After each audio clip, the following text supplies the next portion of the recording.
Tonight's story begins with a confession so heartbreaking, it stopped a cowboy's world in its tracks. Imagine a tiny Apache woman, trembling, wounded, whispering that her body was too small, that she was worthy, that no man should ever want her. But instead of turning away, the cowboy who found her in the desert held her like she was the rarest treasure in the West. This isn't just a tale of survival, it's a tale of a love that defied every rule, every expectation, and every fear. If you love Wild West romance stories, make sure to subscribe, share, and comment your thoughts. Let's get started with this story. The desert wind burned across the open plains as the sun bled into the horizon, turning the sky a copper red. Ethan Calder guided his horse through the rough terrain, searching for strays that often wandered too far from the herd. It was then that he noticed a faint movement amid the tall, dry brush, something small, fragile, and clearly struggling. He frowned, adjusting his hat as he leaned forward. A lone figure staggered through the dust, swaying like she might collapse at any moment.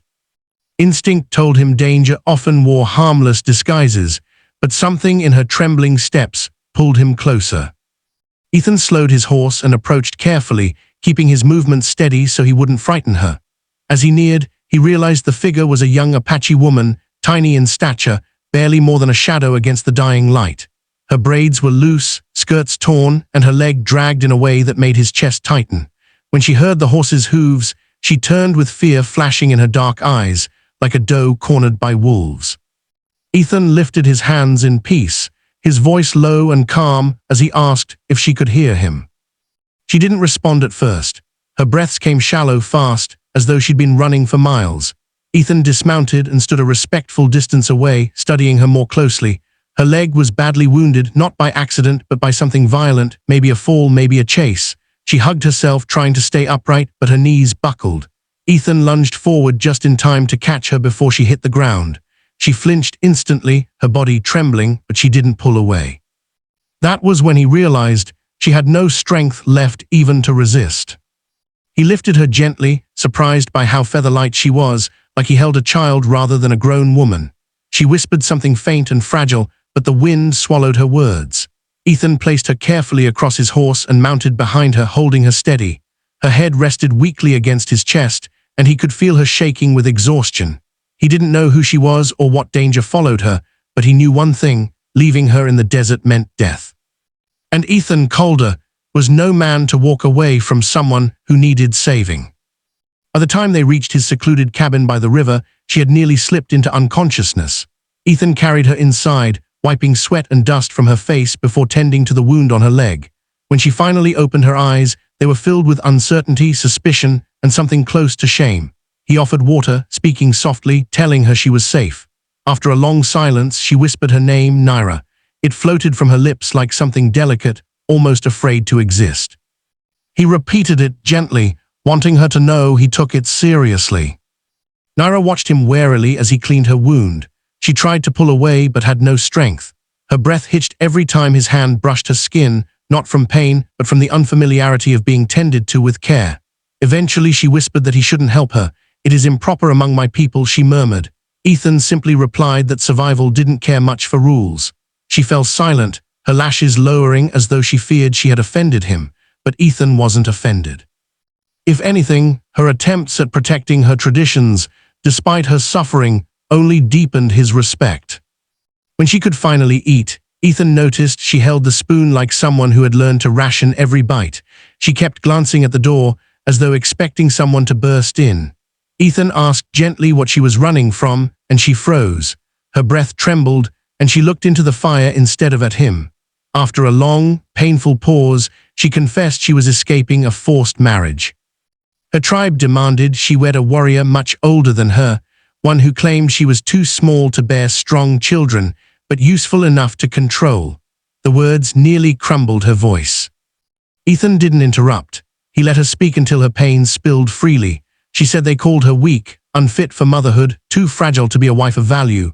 Her small body had become a curse she could not change. When she refused the marriage, they said she was bringing dishonor. And so she ran, even knowing that running meant death if they caught her. She finished the story with her eyes downcast, shoulders trembling, expecting disgust or pity.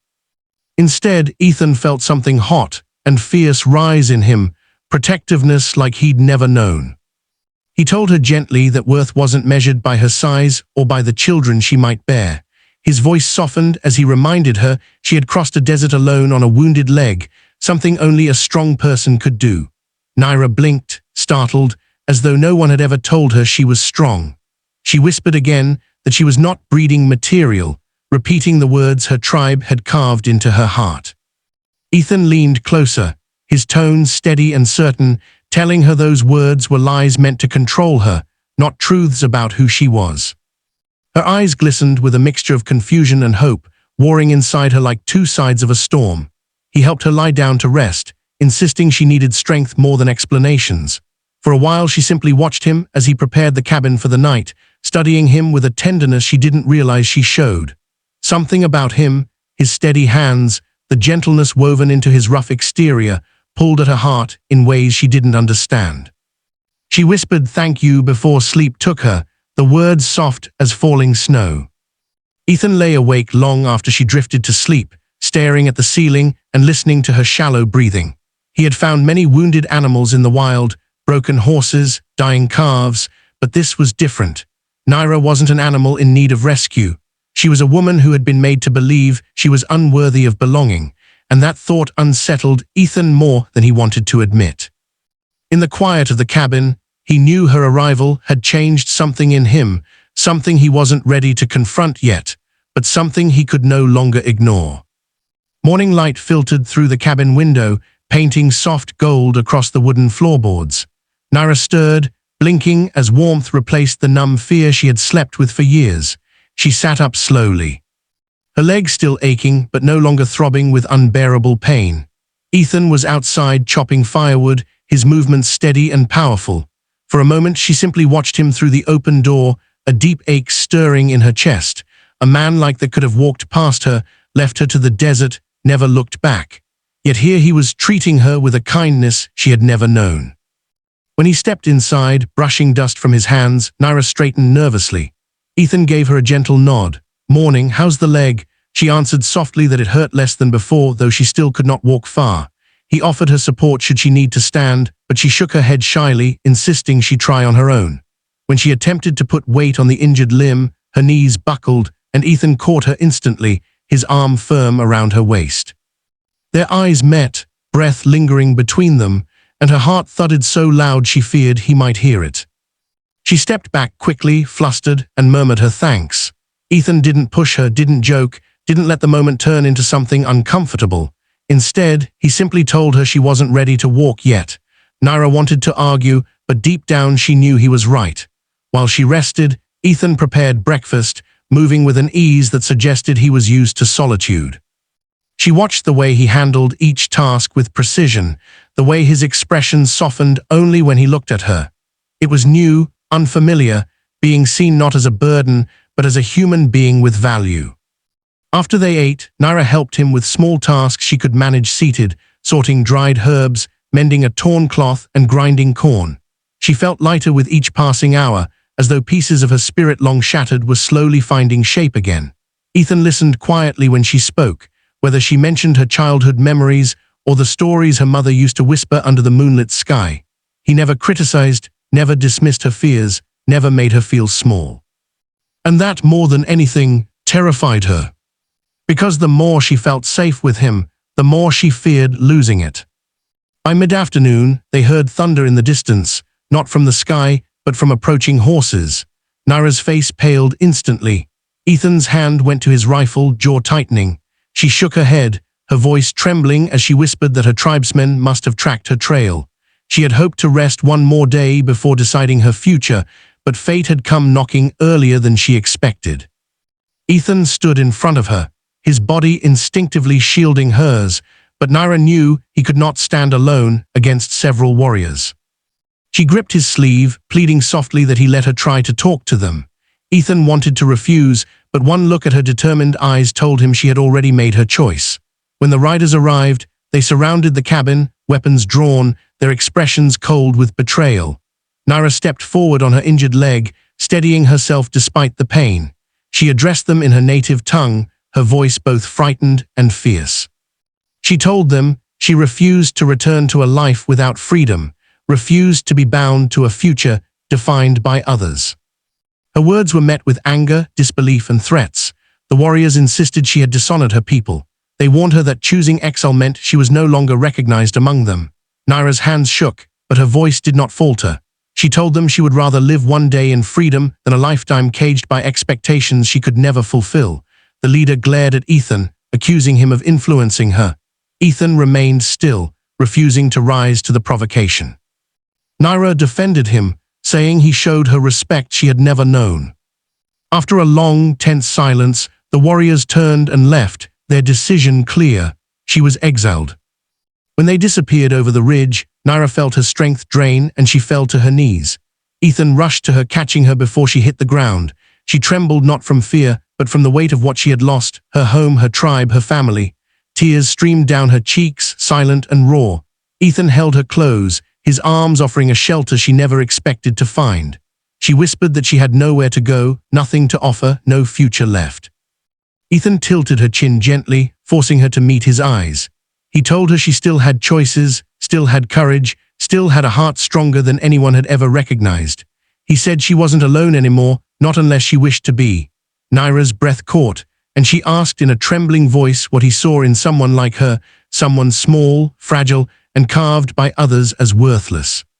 Ethan brushed a tear from her cheek and told her she was stronger than any woman he had ever met, not because of her size, but because of her spirit.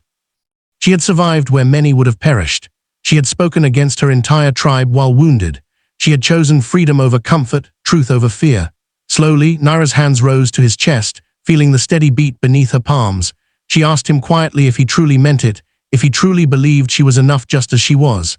Ethan answered without hesitation.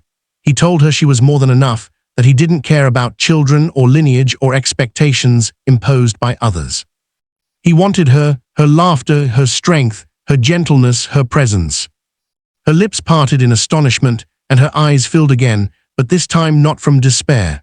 She leaned forward, resting her forehead against his chest, letting the warmth of him ground her. She whispered that she wanted to stay, not because she had nowhere else to go, but because something inside her finally felt seen, wanted, and safe. Ethan wrapped his arms around her, holding her with a care that told her she was cherished, not pitied. Days passed, and as her leg healed, so did the fractures in her heart. She learned the rhythms of Ethan's life, and he learned the songs of her spirit. They shared quiet mornings by the river and long evenings by the fire, speaking softly about dreams neither thought they'd ever dare to have. Naira no longer feared her size or her fragility.